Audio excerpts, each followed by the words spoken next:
Pour le tribunal administratif de Nice, le choix de l'école de refuser à cette maman voilée l'accès à une sortie scolaire ne repose sur aucun motif.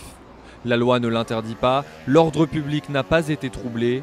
Les juges ont donc décidé d'annuler la décision.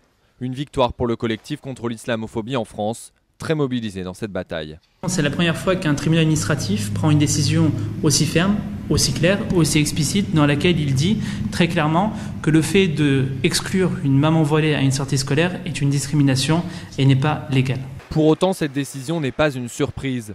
Elle s'appuie sur un avis rendu par le Conseil d'État fin 2013.